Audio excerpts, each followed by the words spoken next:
Sudah berapa lama? Untuk batuk, sudah sejak 3 bulan terakhir ini, Dokter, untuk penurunan berat badan dan juga rasa lelah yang semakin bertambah sekitar, 2 bulanan juga, Dok. Ya, baik. Oke.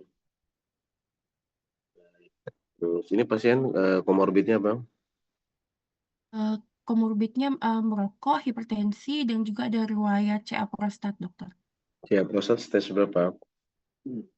Pasien, tidak tahu niki Dokter, dan karena pengobatan tidak dilakukan di RSUP, kami sulit mendapatkan, eee, Oh, menggali sekali. riwayat CA-nya, Dokter. Dia pengobatannya di mana pengobatannya? Di awet muda gitu kan, kami agak bingung dengan pasiennya. Pasiennya mengatakan di awet muda, lalu mengatakan sempat ke RSUP juga, tapi setelah kami cari di ERM dan juga RM fisik pasien ini, tidak ada, Dokter. Jadi untuk riwayat CA prostatnya ini sedikit sulit digali.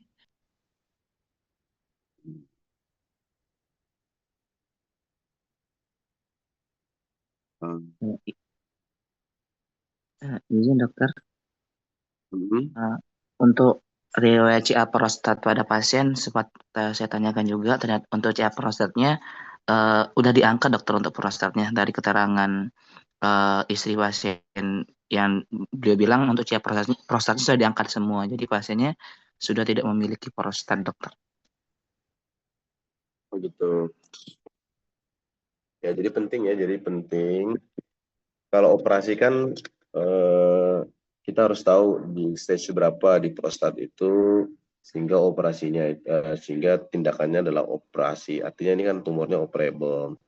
Operasi, apakah operasi kalau dia misalnya pengangkatan semua, berarti kan bisa dibilang bahwa ini bukan stadium lanjut ya. Kalau di paru kan batasnya sampai stage 3A ya.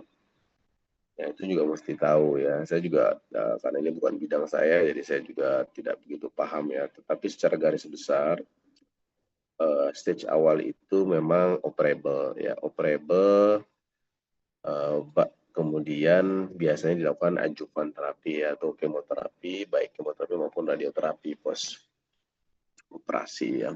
Jadi itu penting kita tahu karena dengan begitu kita bisa menentukan kira-kira kemungkinan metastasis itu berapa persen, seperti itu ya.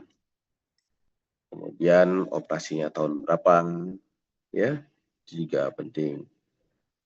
Karena misalnya kalau di kanker paru, dia operasi misalnya stage 3A lah misalnya ya, kemudian dia neoadjuvan di kemo radioterapi, down staging, kemudian diangkat, ya. Nah itu kan dari beberapa data bisa kita tentukan, oh ternyata dia operasinya tuh tahun 2024 misalnya. Kalau dalam 1 tahun ada kondisi seperti ini, kira-kira secara garis besar stadium 3A itu bisa terjadi metastasis itu berapa persen dalam 1 tahun pertama misalnya seperti itu ya. Jadi hal-hal seperti itu memang mesti kita detail karena kepentingannya itu. Ya, nah itu yang kemudian membawa kalian untuk menentukan seberapa besar sih kemungkinan pasien ini gangguan pada paru ini merupakan metastasis seperti itu ya. Itu penting. Ya, analisis yang detail seperti itu tuh harus kalian lakukan ya. Kemudian termasuk setelah operasi dia dilakukan tindakan apa saja ya, terapi hormonal kah, atau misalnya kemoradioterapi kah, terus berapa siklus seperti itu ya. Jadi agar kalian tahu seperti yang saya sampaikan tadi ya, alasan kenapa sampai kalian mengarah ke metastasis ya. Ya. Kemudian ya saya sepakat ya, jadi ini bisa jadi metastasis. Terlepas dari tadi ya data yang agak miss bahwa ini dia operasinya kapan, stage-nya apa, kemudian tindakan setelah operasi apa, ya seperti itu. Tapi metastasis tumor di paru adalah bidang aks ya, salah satu dari 5 ganasan ya, urogatorax. Intinya metastasis pada laki-laki itu biasanya seakolon di paru ya. kemudian prostat, ya, ginjal. Tapi kalau di antara ketiga itu memang paling sering adalah kolon dan prostat, ya. Ginjal ada tapi jarang, ya. Ya, kalau kita bicara keganasan di bidang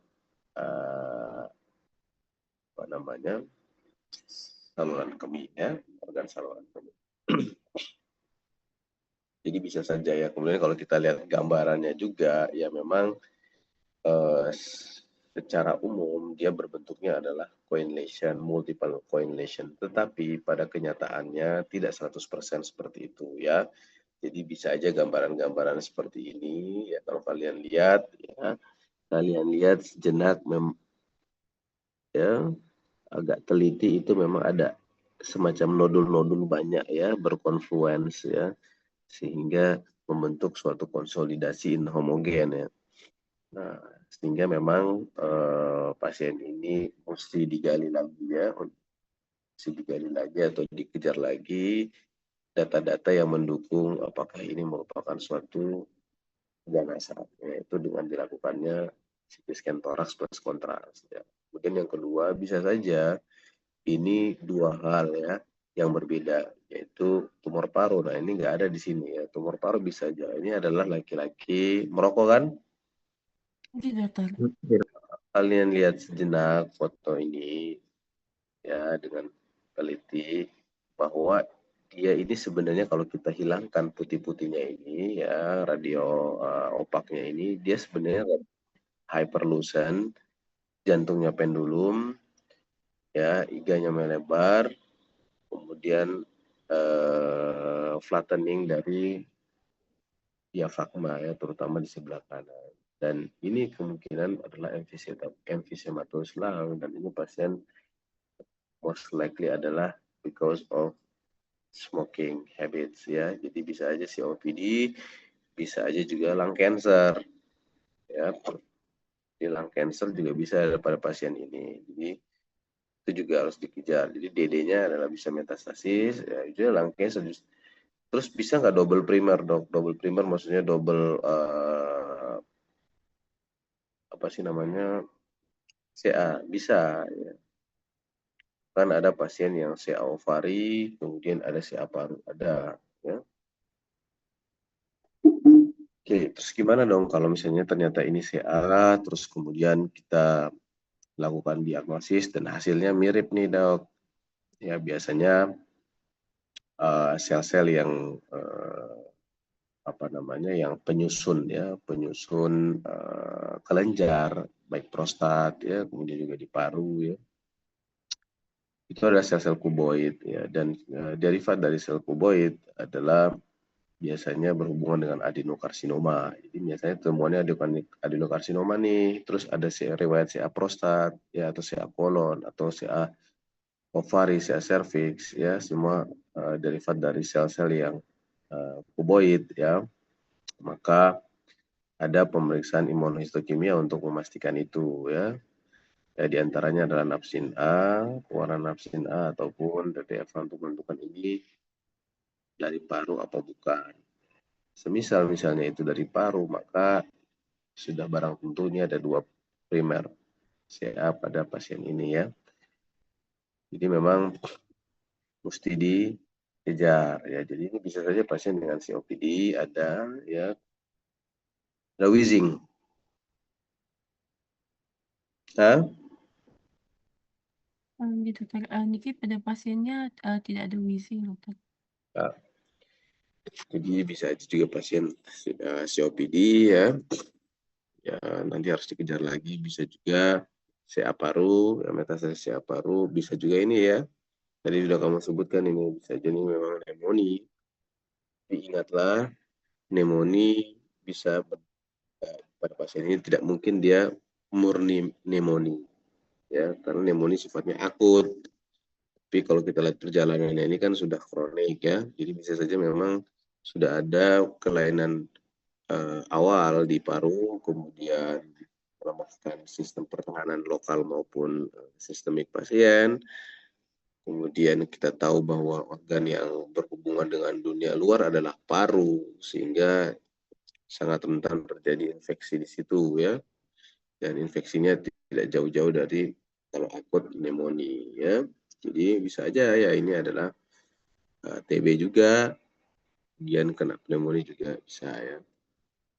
Itu yang harus dipikirkan ya. Kemudian ada lain saya lihat ya yang paling anemia ya. Anemia pada pasien-pasien dengan penyakit kronik bisa, atau pasien-pasien yang penyakit seperti ini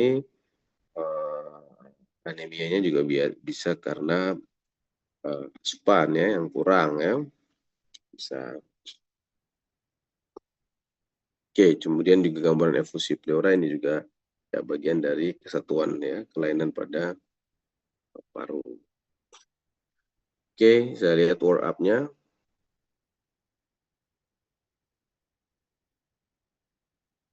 Oke, ini pasien sudah mendapatkan obat TB ya sebelumnya. Enggak dokter, sudah dapat, sudah diminum selama 13 hari, namun dihentikan sendiri dan terakhir konsumsi 3 hari yang lalu. Oke, patut diingat bahwa kalau memang ini adalah TB, 13 hari itu sangat signifikan. Artinya 2 minggu awal itu sangat signifikan sekali. Ya, ada perubahan klinis kalau memang ini murni TB. Paham ya? Jadi, apa yang harus kalian lakukan? Anamnesis klinis. Apakah ada perubahan klinis setelah diberikan OAT ya, dari gejala awalnya misalnya dia batuk, nyeri dada dan sebagainya ya, baik respirasi maupun non respirasi, itu ada improvement enggak? Kemudian yang semi subjektif adalah apakah ada terjadi peningkatan berat badan dalam 2 minggu. Ya, kalau tidak ada, ya ini memang mesti harus dipikirkan hal yang lain ya. Seperti itu. Jadi evaluasi pertama 2 minggu OAT. Sebenarnya ini sudah bisa kalian evaluasi ini ya. Nah, terus kemudian secara objektif kalian lihat foto ronsen sebelum dia OAT. Kemudian dibandingkan dengan foto ronsen sekarang. Betul tidak ada perubahan ya. Harusnya 2 minggu itu ada perubahan ya. Seperti itu ya. Jadi oke, kemudian apa lagi nih? TCM ulang, kultur sputum. Nah, yang gampang-gampang dulu ya, gram ya. Kemudian juga ya mikosis paru, karena ini kronik ya, dengan gambaran seperti ini ya probable mikosis paru bisa kalian masukkan ya. Jadi sputum PAUH bisa ya. Seperti itu. Kemudian ya ini suatu gambaran paru yang kronik, sehingga komponen jantung kanannya juga bisa jadi sudah terlibat, sehingga gambaran EKG-nya juga RBBB ya. Ya, kemudian P pulmonar ada nggak? Tadi lihat baik-baik. Enggak ada dokter, hanya di V1 ada gambaran RSR yang khas untuk RBBB. Ya bisa aja itu early sign ya. Itu ya, walaupun ya bisa jadi juga bukan, tapi bisa kalau kita tarik garis kemungkinan ada hubungannya ya, bahwa memang penyakit ini yang sebenarnya kronik. Jadi kelainan di paru itu udah lama gitu. Oke, kemudian balik lagi lanjut. Ya, tata laksana cuma tadi itu doang ya. Enggak dokter. Ya, ya udah. Jadi intinya kalau kalian mendiagnosis pneumonia, suspek TB misalnya ya, TB tadi ya, lanjut tadi ya. Tetap kita suspekin ya. Ada dari riwayat putus obat juga. Tapi tadi harus kritis. Ada perubahan tidak dalam 2 minggu itu. Kan 13 hari termasuk 2 minggu. Kemudian metastasis tumor di paru, suspek CA paru. Kemudian suspek COPD ya. Anemia. Nah, maka work up-nya itu juga harus sejalan, konsisten dengan apa yang kalian tetapkan sebagai diagnosis banding. Jangan ujuk-ujuk. Tadi teman, pertanyaan benar, kenapa sampai dilakukan pemeriksaan CT toraks? Memang pneumonia atau TB memang harus CT toraks. Itu tidak ada di situ misalnya kan. asesmenmu. Makanya harus dilengkapin ya. Sesak paru atau kesiap paru tadi, nah itu sehingga alasannya dilakukan toraks ya. Kemudian kalau pneumonia ya, kemudian HLF-nya tinggi nggak leukositnya sama neutrofil? WBC 5.000 dokter, 5.500. Neutrofil